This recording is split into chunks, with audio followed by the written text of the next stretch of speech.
everyone. In the previous video we discussed till asexual reproduction. Now on further we have to discuss is vegetative propagation. तो vegetative propagation जो होता है वो भी ये vegetative propagation में क्या होगा कि जो भी हमारा न्यू इंडिविजुअल या फिर न्यू प्लांट फॉर्म होगा वो प्लांट्स के वेजिटेटिव पार्ट से फॉर्म होता है. वेजिटेटिव पार्ट में मेनली 3 पार्ट ऐसे होते हैं जो कि रोल प्ले करते हैं फॉर द वेजिटेटिव प्रोपागेशन. पहला होता है stem, second is root and the third and the last one is the leaf. तो इन तीनों को हमें डिटेल में पढ़ना होगा. तो first we should know what is vegetative propagation.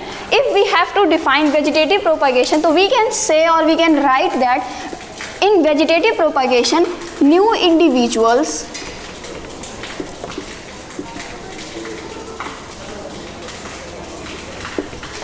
individuals arise from vegetative part of the plant.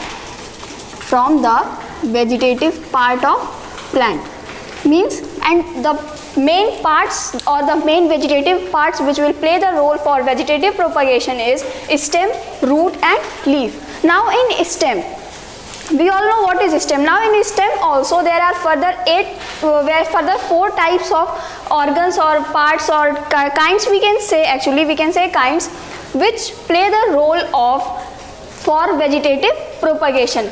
Now these 4 are some or more similar to each other.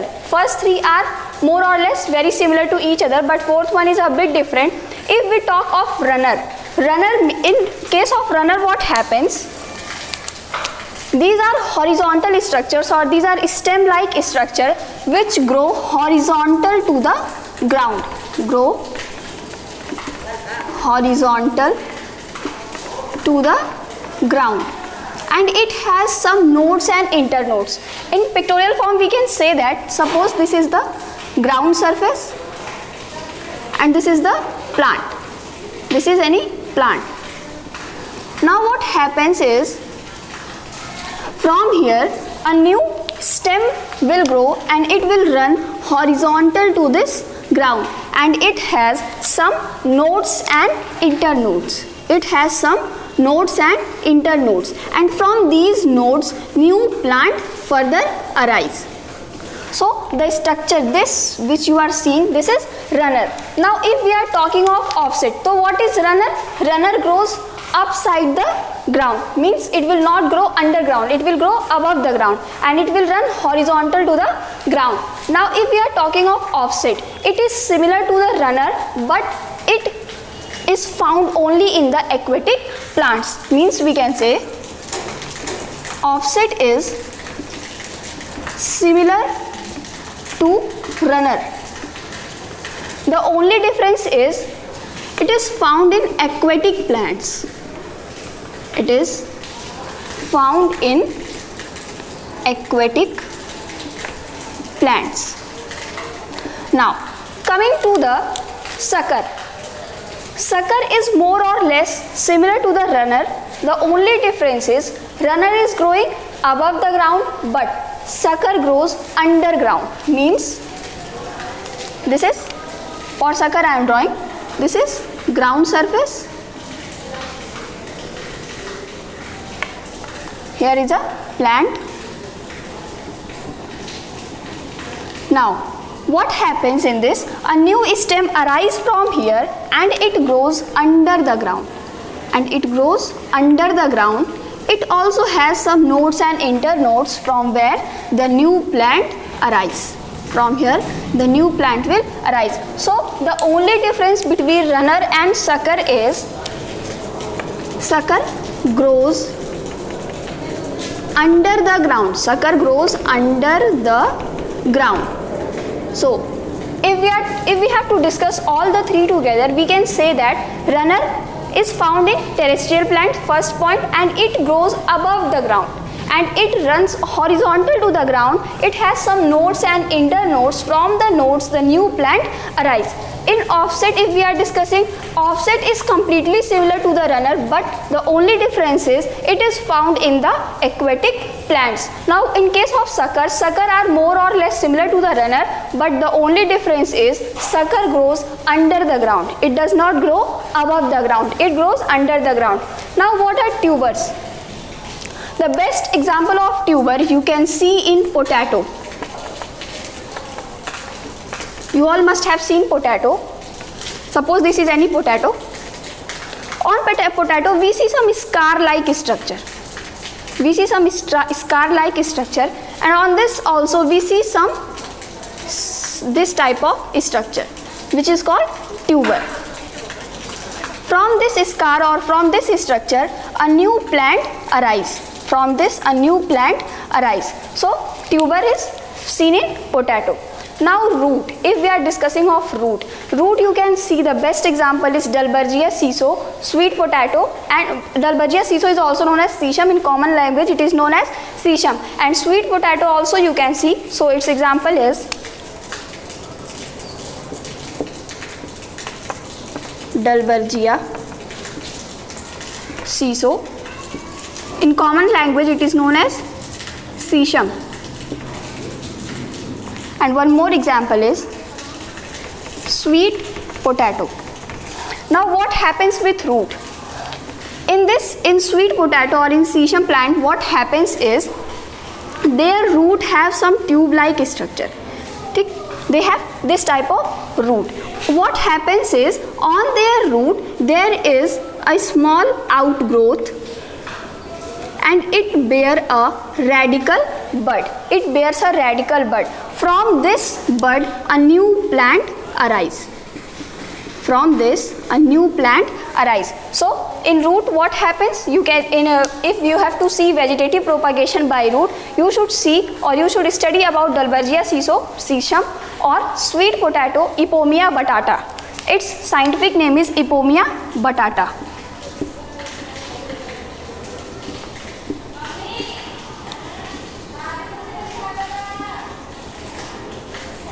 Ipomea batata. Now what happens in case of root? The root of sesame have radical bud-like structure, have radical bud from which a new plant arise. In leaf, the best example of leaf is bryophyllum. In common language or in Hindi we say it ajuba. Ajuba plant. Example is bryophyllum.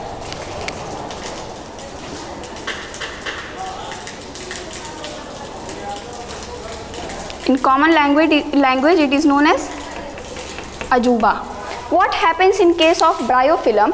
You must have seen if in any pot you put one plant of bryophyllum, what happens? Suppose this is a pot.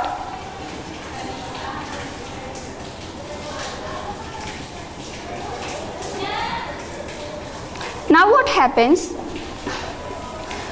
This is a plant of bryophyllum. This is a plant of bryophyllum. Now what happens when a leaf of bryophyllum falls on this surface? Suppose this is the fallen leaf. So it has some bud-like structure on the leaves. On the leaves depression, if their leaves have some depression, here some bud-like organs or structures are present from where the new plant arise. So in bryophyllum or in ajuba we can see vegetative propagation by leaf. Now we have to discuss sexual reproduction. Now asexual reproduction and vegetative propagation we have discussed. Now we have to discuss about the sexual reproduction.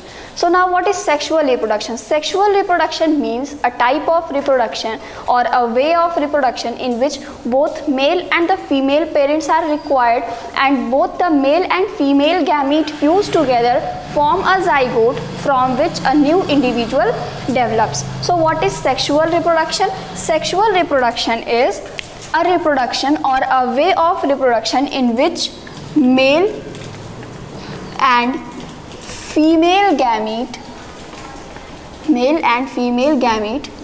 fuse together to form a zygote from which new individual develops or from which new individual is formed. So this is sexual reproduction. Now if we are talking of plant or animal, so every organism has two phases in life. What are those two phases? One is the non-reproductive phase, means a phase in which organism is not capable of reproducing new individual. So one is the non-reproductive phase and the second phase is the reproductive phase. Second is the reproductive phase. Now if we are talking of plants, so the non-reproductive phase is known as vegetative phase. It is known as vegetative phase. But in case of animals, non-reproductive phase is called juvenile phase. It is called juvenile phase. And reproductive phase is common in both plants and the animals. So if we are talking of phases of reproduction or phases of life of any organism, so there are two phases. One is the non-reproductive phase and one is the reproductive phase. In case of plants, non-reproductive phase is known as vegetative phase, and in case of animals, the non-reproductive phase is known as juvenile phase, and the reproductive phase term is common in both plants and the animals. Now first we will talk about the plants and then we will go to the animals. So now the structure which is responsible for reproduction in plants is flower. Now single flower can have both male and female gamete, or one flower can have either male or the female reproductive system. So if the flower has both the reproductive system in it, means only one flower is having both male and female reproductive system. It is only one flower is having both male and female reproductive system. So this kind of flower is known as bisexual flower. Bisexual flower means if we are saying that it is a bisexual flower, means that flower is having both male and the female reproductive system. Now we will talk about the flower which has only one reproductive system, either the male or the female. So if a flower has male reproductive system, it has male reproductive system. So this flower is known as staminate flower. It is known as staminate flower. Now if a flower is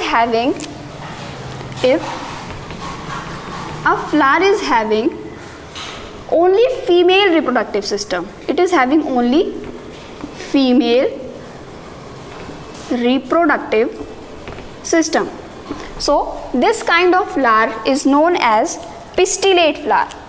This kind of flower is known as pistillate flower. Now this was about the flower. Now we will talk about the whole plant. If a plant bear both male and the female reproductive system in one body, means suppose this is any plant.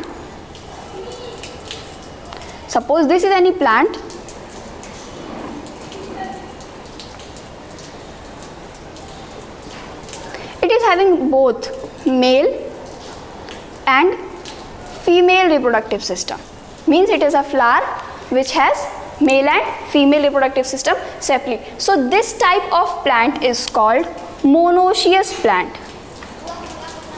This is called monoecious plant. Now monoecious plant means having both male and female gametophyte on one body, means the same plant is having both male and the female gametophyte. So that plant will be called monoecious plant. Now if any plant is having either male or the female gametophyte, so this type of plant is called dioecious plant. This type of plant is called dioecious plant. Now one more type of plant is there which is called monocarpic plant, which is called monocarpic plant. Now what are monocarpic plants? Monocarpic plants are those plants which reproduce only once in their life. Means we can say, or it is a fact, that the plant which the monocarpic plants will reproduce once in their life, means they will produce one individual or once individual in their life, and after that they will die. The best example is bamboo. The best example is bamboo. What happens with the bamboo plant or the monocarpic plant? They reproduce once in their life. They reproduce once in their life, and after this they die. And after they die.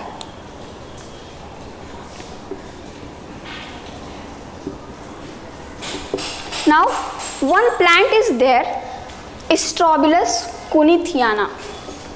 What is its name? I am writing it here.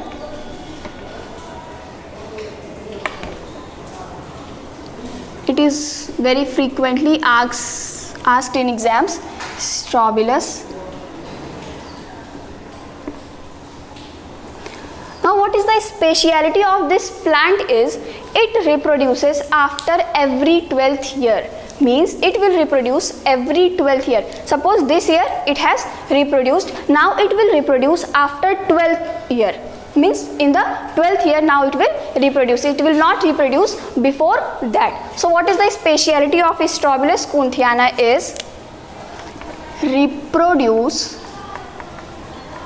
every 12th year. So this all which you have to know about the plants for sexuality in organism. This will be studied under heading sexuality in organisms. Now we have to discuss of animals. Plants we are done, now we have to discuss with animals. So with plants we are done. Now we have to do, or we have to discuss sexuality in organisms, in animals. So now what happens in animals? In animals, the placental mammals in the female body of, or the females of the placental mammals go through some changes in the ovaries, accessory ducts as well as the hormones. So what if we are talking of animals? The females of placental mammals, the females of placental mammals, they go through some changes. They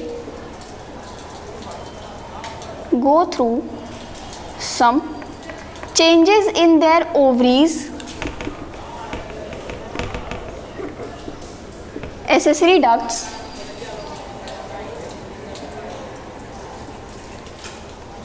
and hormones. Now there are two terms. There are two types of mammals. One are the primate mammals and one are the non-primate mammals. So when these changes, or when the changes in ovaries, accessory ducts and hormones occur in the non-primate mammals, means it is if all the changes are occurring in non-primate mammals, it is called oestrus cycle. It is called oestrus cycle. And when all these changes occur in the primate mammals,